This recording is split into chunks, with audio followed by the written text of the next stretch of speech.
Hi, everyone. Welcome to the show. I'm Dr. Nicole, and on today's episode, we're talking about sugar and the many mental and physical health problems that it can cause. You know, kids today eat more sugar than ever before, and many parents are unaware of just how problematic that can be. You know, we all kind of laugh about kids at birthday parties who eat too much sugar. They get hyper, then they get grumpy. But the reality is that the diets of most kids on a regular basis include levels of sugar that can cause not only acute but more chronic problems. And it's not just the amount of sugar we need to be concerned about, it's the types of sugar as well. So to help us understand how sugar is impacting our kids and the very practical things we can do to reduce sugar in our diets, I've invited the authors of the brand new book, Sugarproof, on the show today. Dr. Michael Goran and Dr. Emily Ventura have a wealth of experience with this topic and are going to leave us inspired to make changes. Let me tell you a little bit about them. Michael Goran, Ph.D., is one of the world's most widely recognized experts in childhood nutrition and obesity research, with more than 30 years of experience as a researcher, mentor, and educator. He's a professor of pediatrics at the University of Southern California Keck School of Medicine, co-director of the USC Diabetes and Obesity Research Institute, and leads the program in diabetes and obesity at Children's Hospital Los Angeles. He's also the father of 2 daughters. Emily Ventura is an experienced nutrition educator, public health advocate, writer, and cook. She completed her master's in public health and her Ph.D. in health behavior research at the University of Southern California. She was selected as a Fulbright scholar to teach public health nutrition in Italy and now lives in California, where she works as a writer, recipe developer, and is a mother to 2 young boys. Michael and Emily, welcome to the show. Thank you. What a pleasure to be here with you today. Thank you so much for your interest in Sugarproof. It's a great book. It's very needed, and I'm thrilled to be able to have you on to talk about it. I want to start by, both of you have a wealth of experience around this topic and working with children and nutrition and all of these things, but I'm curious to know, what was your main motivation for writing Sugarproof, which is a book really that focuses specifically on the nutritional impacts and the health impacts of sugar? Yeah, well, I think you covered a lot of that in your introductory comments, actually, and it was through our research that we were discovering, a couple of aha moments, like you mentioned, that we know kids are consuming more sugar than ever, but it was the realization also that they were consuming different types of sugar. I expect we'll get into that conversation in a bit more detail. Yeah. And it's those different types of sugar that are causing problems. And, there's a couple of big things going on that created a perfect storm. That each by themselves wouldn't be too bad. Number one, kids are consuming more sugar. Number 2, different types of sugar. And number 3, those different types of sugar have disruptive effects specifically on childhood development. So it was through our research and other people's research that I kind of came to this realization that all these sugars and different types of sugars were actually being very disruptive. And some of those disruptive effects are obvious, like you mentioned, the obvious highs and lows, but also through our research, seeing that some of the seeds of long-term chronic disease are sowed in childhood and caused by sugar. And then the other aspect of this was the realization that kids are drawn to sugar, and that's biological. Kids are born with a preference for sugar, and it was supposed to protect them. It was supposed to make them like breast milk and avoid toxic foods. But in today's food environment, it's just not working. It's backfired.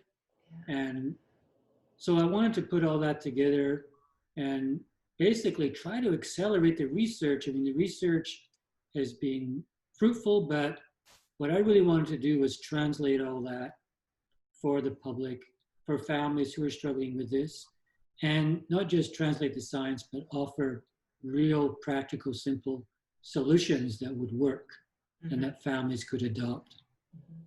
Yeah, and I think that's so important because, many of us as parents, we've heard about the problems with sugar.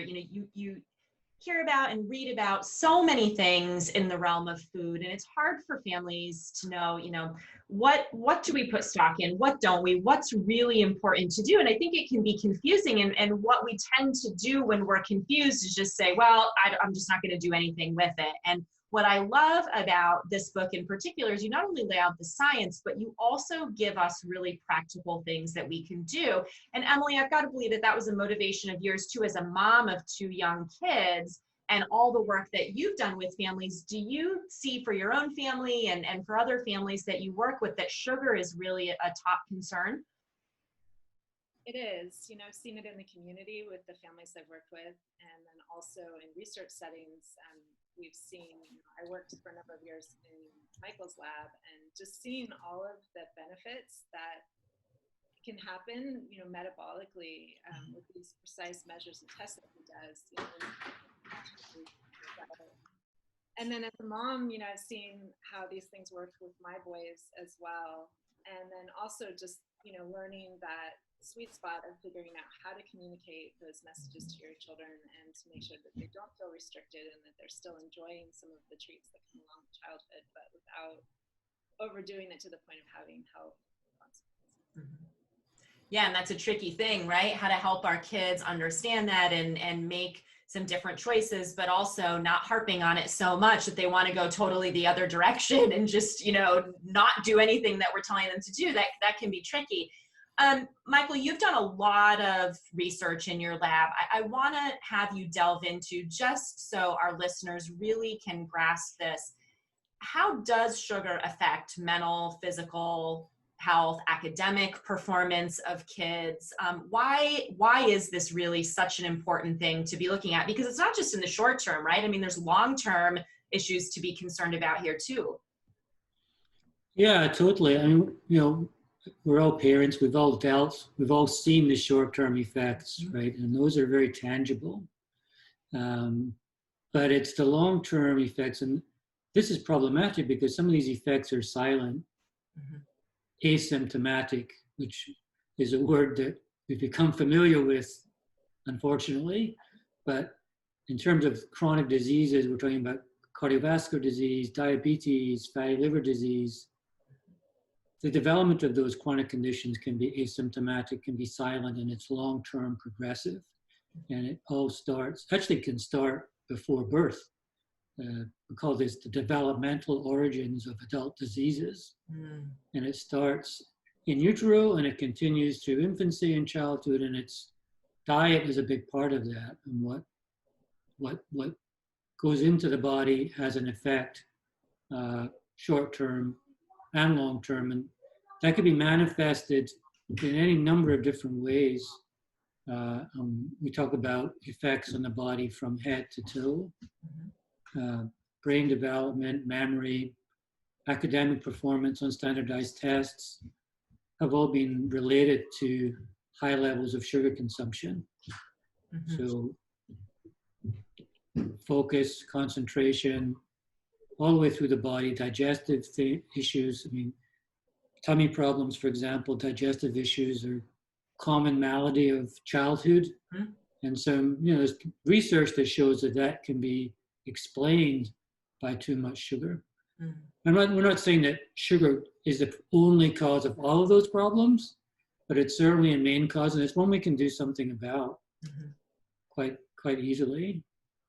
Well, I think what you said about the asymptomatic pieces is really important, because I will, sometimes have families come into the clinic and they may have a child who clearly is overweight or maybe falls in the obese category, and they want to talk about nutrition and sugar intake for that child. They may have other children in the family who are not overweight and they don't have concerns about them, to the point where I've had some parents who say, well, she needs to cut back on the ice cream, she needs to not be eating these things, but the other kids can eat them because it's not making them overweight. But I think your point about the asymptomatic nature, all kids can be having these chronic problems that are building up over time, even if they're not looking overweight or obese right now in childhood. Is that right?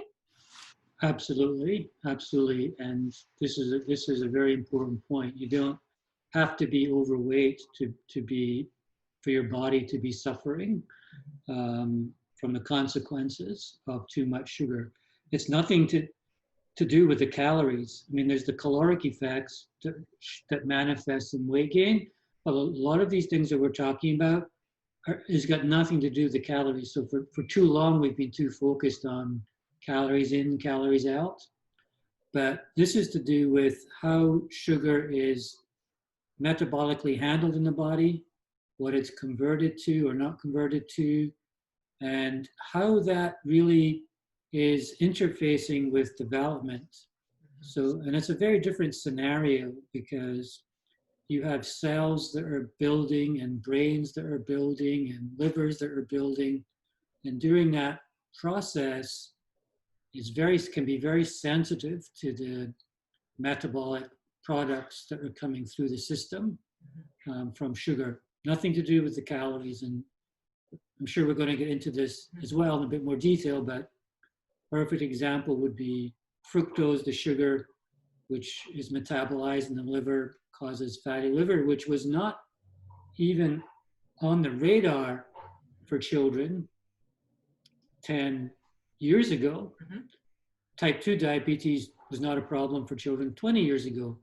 Now we're seeing huge increases in these problems, these chronic diseases at younger ages, and it's all to do with sugar, not to do with the calories, but to do with the way they affect the liver for liver disease, the pancreas for diabetes, or the brain for how well your kids scored on a standardized test score.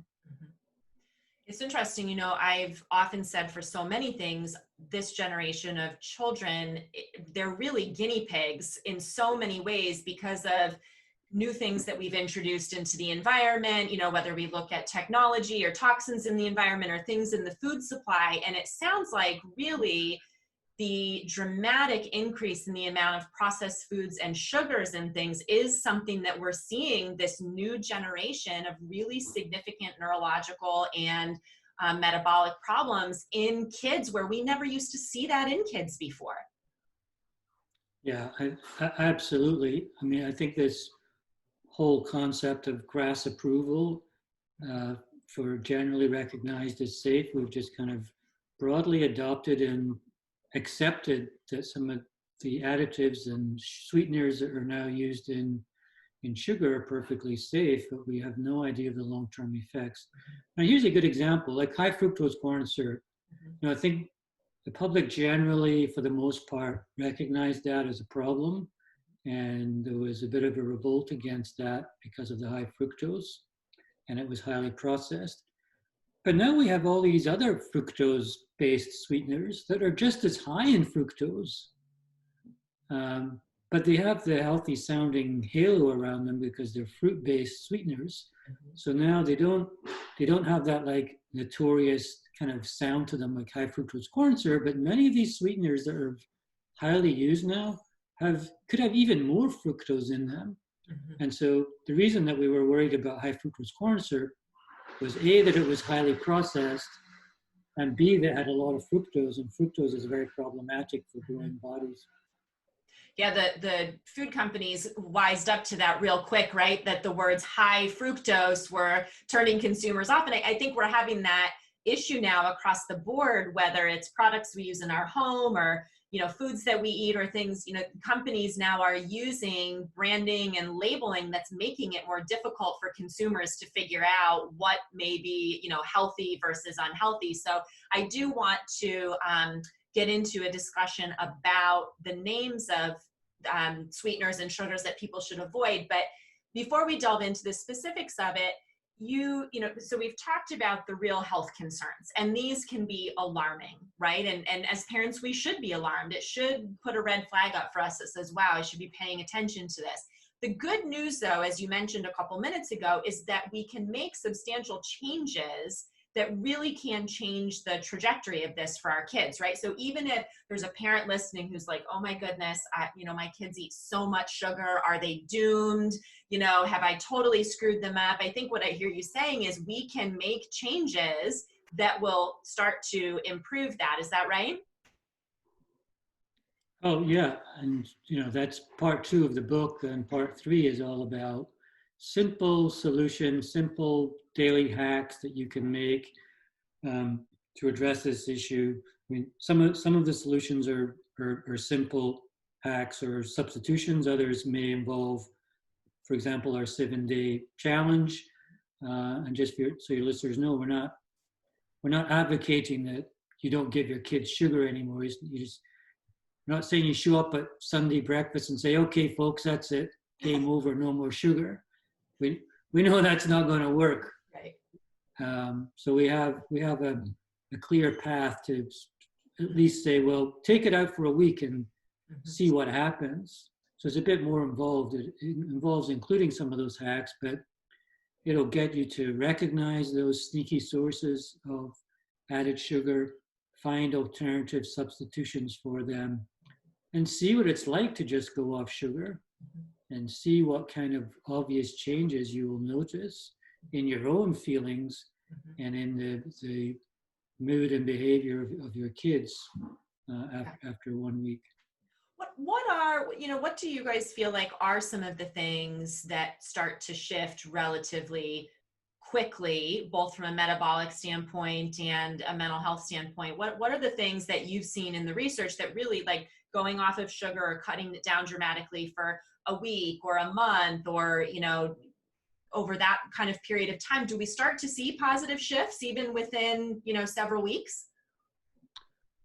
Well, within a week, you can see benefits. I'll let Emily talk about some of the behavioral responses, which are more evident, but metabolically, what we call under the skin effect. So studies show that even after 1 week without sugar, you can get improvements in things like blood pressure, fasting glucose, lipid levels, things that are clinical markers for those chronic diseases we talked about.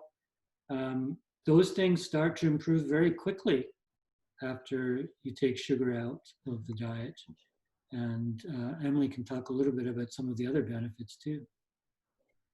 Definitely. In the families that we worked with who tried out our challenges, there were some big surprises that they encountered. And we talk about this in the book too, but just to give you an idea, one of the families had received an email from their 14-year-old science teacher saying, Grace is falling asleep almost every day in second period. Is she getting enough sleep? What's going on? And, normal weight child, no health issues. They thought that her 9:30 bedtime was completely reasonable for her age, which it probably was. And they weren't sure, they thought, oh, maybe we're letting her be on her phone too late every night. So they started taking away the phone starting at 7 p.m. But they never really figured out the issue until they did our 7-day challenge and changed Grace's breakfast. And previously she was having Honey Nut Cheerios with a glass of 100% juice blend with mango and orange and peach. And she was having 2 different types of vitamins. One was like a gummy vitamin and another one was a calcium chew. So that breakfast was so high in sugar that she was experiencing a big spike in her energy levels, and then she was crashing by the time second period rolled around. So, just changing her breakfast had near immediate effects on how she was able to concentrate in class. That's a big one. And then we've seen, her sister actually changed her breakfast as well. Interestingly, the 2 girls chose different things for breakfast. Grace liked a steel cut oatmeal with raspberries on it, and her sister liked eggs. And her sister has ADHD, and they noticed that she was much better able to concentrate in class as well with her new breakfast. So it's interesting to see how, different children with different needs respond well to these kind of shifts. It's one of the things that I do with families in my practice that shifts things quicker than anything else is changing the breakfast, right? Because so many times, even if parents don't realize it, the amount of sugar in at least what we call breakfast in the United States, it causes these kids to just have these sugar spikes and these crashes, and just shifting to less sugar, more protein, focused breakfast can make a dramatic difference. Even within 1 day, like just that day, you can notice the difference. So I'm so glad you commented on that. You mentioned something there. We're talking about breakfast, and this is a question just that so many parents have. So let's get into the issue of juice. because juice is a staple in the diet of many children. Many of us were raised on juice where it's fruit, it's healthy, right? So I would love for you to comment on why juice is so problematic for kids. Yeah. What if it was called high fructose fruit juice? People might think of it differently about it. And this is an example of what I mean, because fruit juice has that health halo around it. It sounds healthy, but in fact, it's delivering an unnatural, high concentrated dose of fructose to the body, which is extremely problematic. And just before I get too into it, I just want to make clear that we are in no way opposed to fruit. Right. So eating fruit is perfectly fine. We should be eating fruit, not drinking it. The problem is when you take the juice out of the fruit and say a glass of apple juice, you're removing the juice of, let's say, maybe 3 apples and throwing away most of the fiber, most of the other nutrients, and concentrating that fructose from 3 apples. So nobody's eating 3 apples all at once, but we could easily be drinking 3 apples all at once. And this comes back to the metabolism and the way fructose is handled in the body. And the body, and especially kids' bodies, there's several problems. They're not designed to deal with all that fructose because it's not natural. We weren't built to drink juice. We were designed to eat fruit. And so when the fructose comes in high amounts all at once, and the rate at which it's being absorbed is also critically important. So when you eat an apple, that rate of absorption is slowed down, right? Because you're chewing, the fructose is packed inside the cell wall, it has to be digested. That work is all done for you in the juice. It's all free in solution, and it overwhelms all the normal metabolic machinery. And under those conditions, that fructose gets taken up by the liver, almost 90% of it. And in the liver, it's converted to fat. And that process creates an inflammatory cascade as well. And that fat can be trapped in the liver and cause buildup of fatty liver, big problem. Eventually will require liver transplant if it goes unchecked. But also the silent effects are that it's inflammatory, produces inflammatory compounds, and it contributes to increases in lipids in the blood, the hallmark of risk for cardiovascular disease, which is why now there's stronger research linking sugary beverages, including juice, to cardiovascular risk, not dietary fat as much as dietary sugar. So it's to do with the amount and the rapid fire dose that you get from a juice. It's high. Fructose in juice is higher than in high fructose corn syrup. Wow. So a glass of apple juice, about 70% of the sugars are fructose, whereas in a soda, it would be 55 to 60%.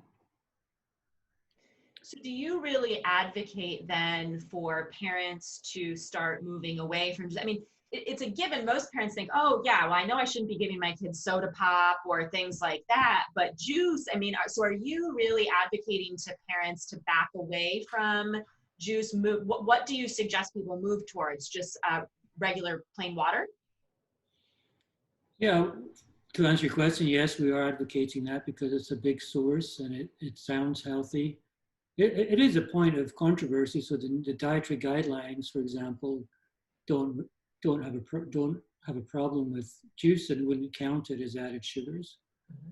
But in terms of the solutions, that could be a gradual thing. So you can dilute it easily down to 50-50, and you can do that gradually and get twice as much mileage out of the same carton of juice. And that's a perfectly okay strategy to begin with. Because kids are just amped up to want something sweeter and sweeter. And we can talk about, that's a separate issue. Yeah. And move them towards water or other flavored drinks, herbal teas, other lots of great beverages in the market. that don't have sugar, certainly not to replace it with beverages with alternative sweeteners that we can also talk about. And, move more towards eating fruit, not drinking it. It's something that we've just accepted as culturally normal to have juice with breakfast, but it really doesn't have to be that way. In the same way that pancakes don't have to be drowned with syrup, which is another issue too. But these are just things that we've accepted and have piled up and are causing this big sugar pile up. It's true. We do have really rigid ideas here in the US, at least, about what constitutes breakfast foods versus lunch foods and dinner foods. It's like sometimes when I say to families, well, instead of the cereals and the pancakes and the toaster pastries and things, your child likes certain kinds of meat, so you can use leftovers, from dinner before, and they go, well, that's not a breakfast food. And it's like, well, you can eat any food at any time of the day. It's really okay, right? You mentioned that. We actually suggest an international breakfast challenge in the book about, giving kids an idea, a chance to research what other countries eat, people in other countries eat, and try something that's completely out of the normal range for breakfast in their household. Yeah. So it might be something like, broiled fish, like served in Japan with miso soup, or, something like pupusa that's popular in El Salvador.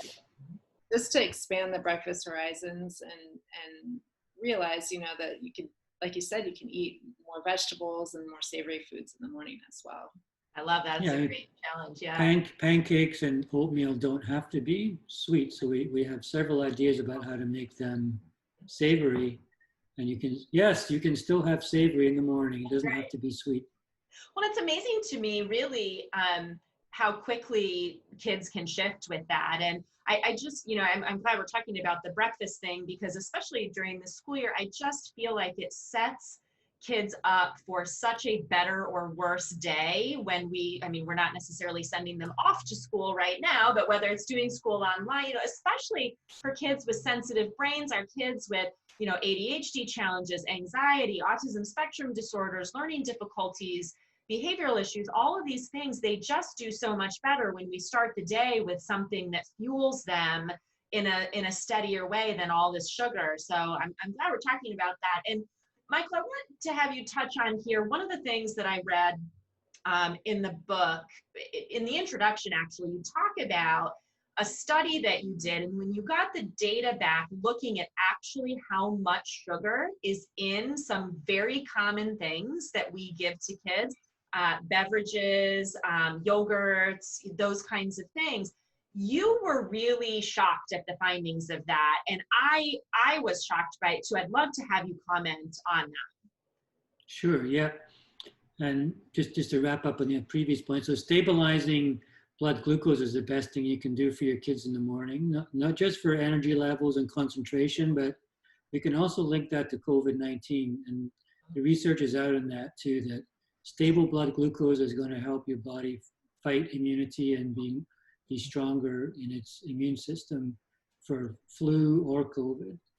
We can come back to that later. Super important, especially right now. Yeah.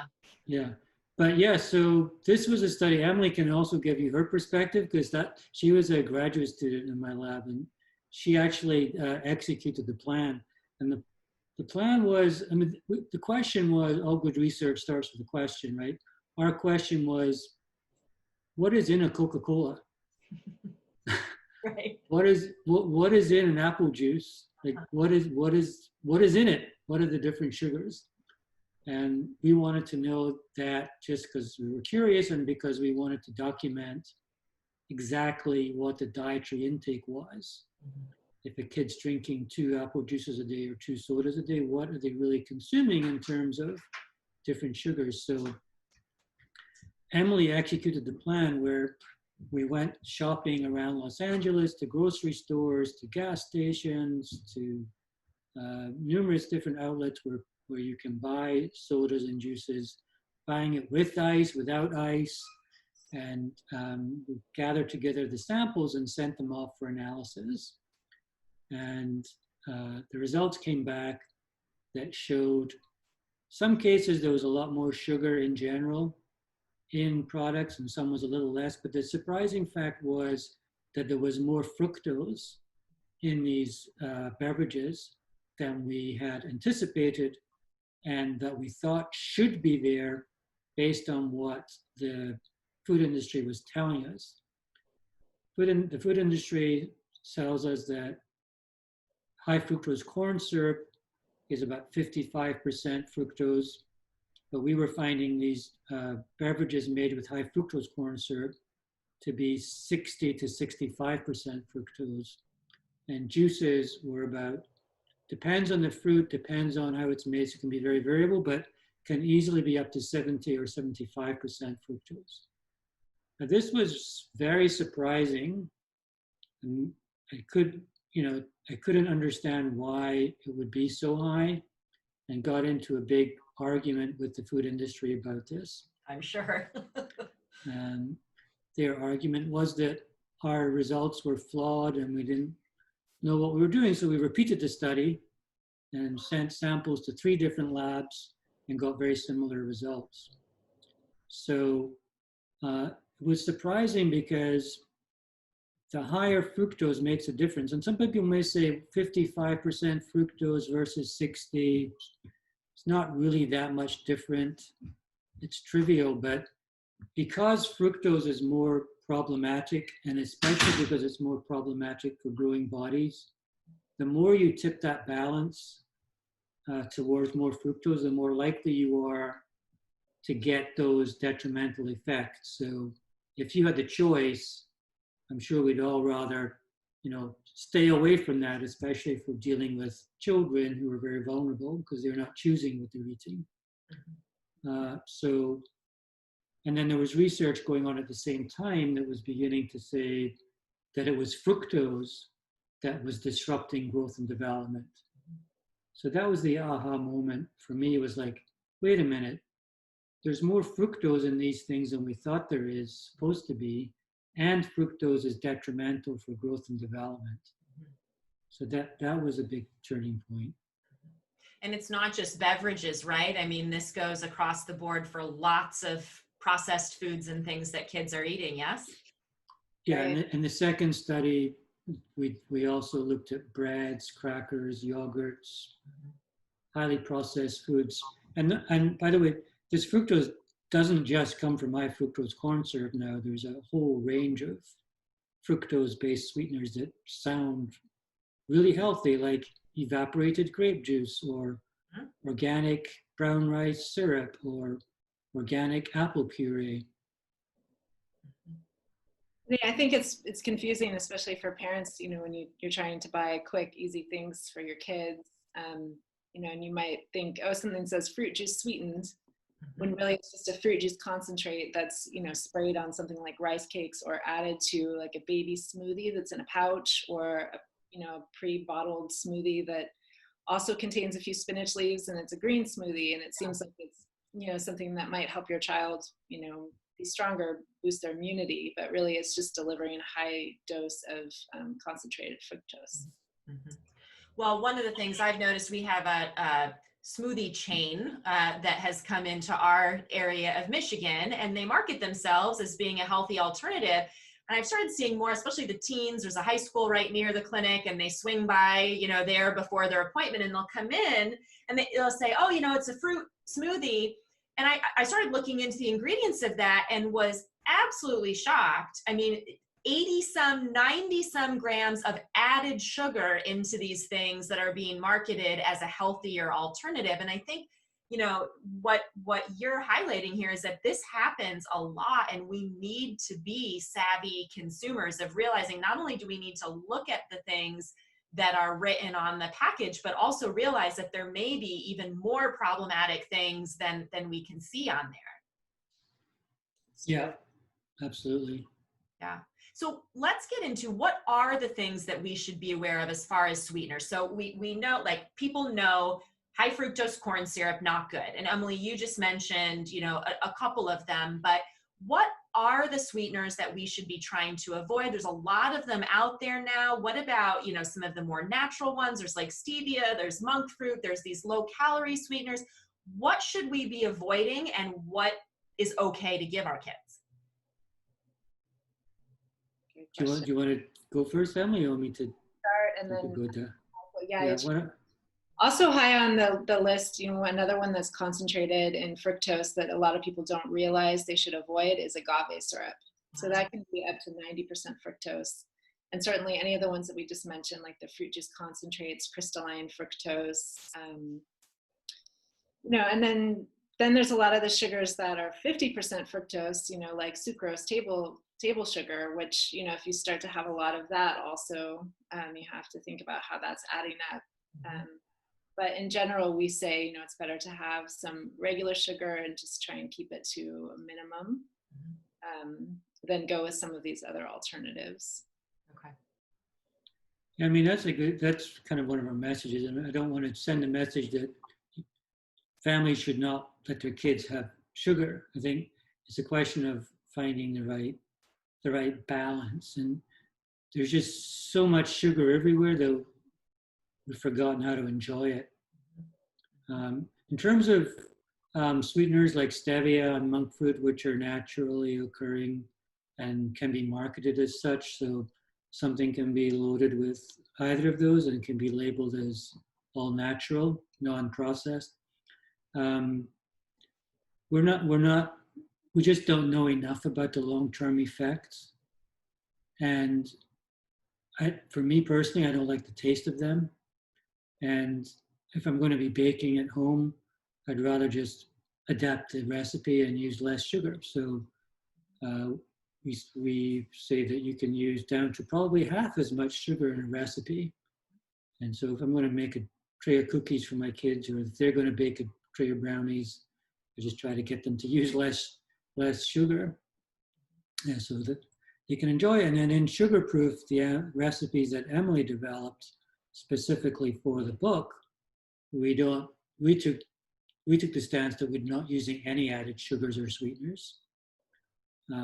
That's not to say we advocate that in your own home, but for the recipes, we wanted to experiment with natural sweetness of whole fruits. Like Emily can talk a bit more about, you know, how she came up with a recipe for a common item like a blueberry muffin, or chocolate pear cake, or cookies that are just naturally sweetened with dates or bananas or dried fruit. And then you get the benefits of the fiber, the whole foods that come with that, and the natural sweetness that has a much better flavor profile. Because really this is about shifting kids' palates, right? For kids who are really used to eating lots of things with sugar, that's what their palate is used to. That's what they crave. That's what they want. And what I really like about not only the recipes, but the suggestions you're giving we can take that as quickly or slowly as we need to, depending on where our kids are with that, but start to shift that. So I love the suggestion of just start using a little bit less, and then a little bit less, and a little bit less of sugar in your regular recipes. Or you were talking earlier about starting to water down juices. Emily, the recipes in here are great. I really appreciate being able to have a good resource for recipes that don't add those things to it. And the thing that I think is cool about that is when we start to incorporate those things into our kids' diet, it does start to shift their palate, right? I mean, even parents who say, oh, my kid will never eat that stuff. It's a process of acclimating them to less of that super sweet taste. Do you agree? Yes, that's a great point. And, you know, one thing that is sort of a trap that we've seen quite often is parents who think, well, if I just put a less refined form of sugar in my baked goods, you know, maybe it's putting coconut sugar or honey or maple syrup or something, you know, sugar in the raw in cookies or whatever you're baking. You know, that isn't necessarily addressing the added sugar issue, because those things are all added sugar that, you know, can be used in moderation, but still need to be thought of, you know, as they are. So our recipes, we challenged ourselves to come up with recipes where we didn't use any of those, and they do still taste sweet and are satisfying. But like Michael said, you know, you get the fiber along with the fruit. And ultimately, yes, the idea is to try and get your kids to appreciate a more subtle form of sweetness. And then that helps them to self-regulate on their own. So the goal here is to get kids used to healthy foods and appreciate healthy foods. And then when they go back to trying something, at a party or a special occasion that's a lot sweeter, they recognize that and they say, whoa, that is really sweet. And, maybe I don't want all of this, or, maybe I don't need all of this. That's happened with my kids. They don't like some of the traditional things that I might have as a kid, for example. And that self-regulation is really important, because ultimately we want them to grow up to be able to self-manage that, right? I mean, I think we run into trouble as parents when we just force the issue so much, and that then kids go overboard the other direction, right? It's like, I was never allowed to have cookies or cake or candies or whatever. Well, now that I get to have my own choice, I'm going to eat all of that stuff. And that's what we want to try to avoid, right? Exactly. Yeah, we definitely don't want kids and families to be in that kind of situation. So we give some guidelines, ways that you can have your home food environment set up in a way where there isn't that much stuff your kids can't really go wrong. But that doesn't mean that you can't have some, sweet treats around and make them and enjoy them. Right. It's about, taking some of the added sugars out of the staple foods, especially when they're young and you're the one in control in a way. But then also raising them to be able to make their own decisions. So maybe you're at a party and there's juice offered and there's cake offered and there's ice cream offered, and kind of helping your child decide, okay, there's all these things, which would you like to have? Maybe we don't need all of these things. And when they start kind of getting that internal dialogue going on, then parents start to realize that even when they're not around, the kids, start to make those same sort of decisions. So yes, I'll have the cake, but may I please have some water? Absolutely. And I've seen that with my own kids too over the years. It's a great thing. You feel like you're doing something right when your kids start reporting, making those kinds of decisions when they're not around you, right? And you go, okay, this is sunk in. I'm curious, as we're wrapping up here, Emily, what is a favorite recipe from the book for your kids? You have 2 little boys. What's a favorite or two that parents can, when they get the book, can look at? My kids never get tired of the chickpea snacks. I'm just waiting for them to tell me they don't like them anymore, because eventually you get burned out on something. But the great thing about that recipe is it's just 2 cans of chickpeas drained and dried and seasoned and roasted. And you can change the seasonings in so many different ways that my kids never get tired of them. They just keep asking for them. I had them today. Awesome. Love those. As a treat, they really, really like the chocolate sesame squares, which are a no-bake recipe that it's entirely plant-based. So it's also good for families that, don't want to be having too many animal products. They're high in fiber and they taste great. Really easy to make. So we make those. This morning we were talking about how to adapt them for Halloween. Nice. So.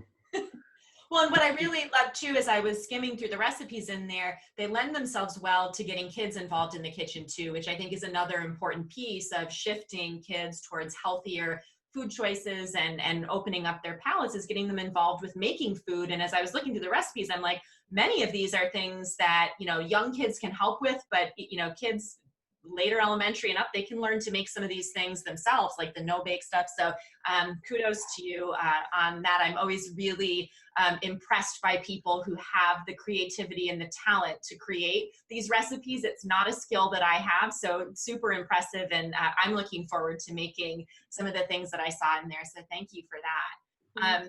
Michael, as we're wrapping up, I would love to have you share what's one big takeaway, if nothing else, one big takeaway that you would want parents to walk away from this conversation and from this book with them? What would you want them to take away? Well, I think your appreciation of the book kind of hit on that, and that is we need to dial back the desire for sweetness, and it's become like normal acceptance that we have this high preference for sweetness. And as I mentioned earlier on, we're born with this preference for sweetness, but the more we fuel that with sugar and other sweetness, the more we amplify that desire. So we know that is kind of geared up, but it's time to dial it back. And it doesn't take anything drastic. You can start with small changes. Sugarproof is very versatile, no matter what kind of dietary lens you're looking through. If you're a vegan or a carnivore or a ketogenic or paleo, whichever diet you and your kids are on, you can apply these principles. It doesn't have to be drastic. It can start small and be gradual, but you'll get benefits.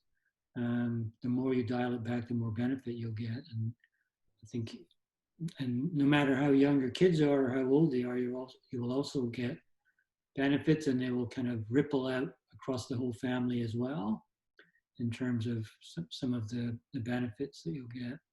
Fantastic. I want to make sure that people know where they can get the book, where they can find out more information from you, because you've got a website with lots of great info. So give us the websites, give us the place where we can find the book. Yeah, you can buy Sugarproof anywhere that books are sold. Not many people are, so I'll hold it up. Right, well, there we go. No, mine is backwards. I'm not sure why. No, I can see it. It looks backwards on my screen. So real bookstores, which many people are unfortunately not getting to, but anywhere else the books are sold, and that's not just the usual culprits, but bookshop.org is a great resource because it supports local bookstores. Bookdepository.com ships the book anywhere in the world for free, so that's a good resource. And it's also available on Kindle and audiobook through the usual resources. And the website is sugarproofkids.com. And on social media, our handle is @sugarproofkids on both Instagram and Facebook. And lots of great resources on their social media accounts, on their website. There's great articles, the challenges that they talk about, just lots of great information, and also the research studies. For those of you who listen to this and want to delve more into looking at the science of that, lots of great resources for that on their website as well. Dr. Emily Ventura, Dr. Michael Goran, thank you so much for being here with us today and for sharing this really helpful and practical information. Yeah, thanks. Thank you, Nicole. That was such a lovely discussion. I really appreciate your questions and your interest. Wonderful. And thanks to all of you for being here and for listening. We'll catch you back here for our next episode of the Better Behavior Show.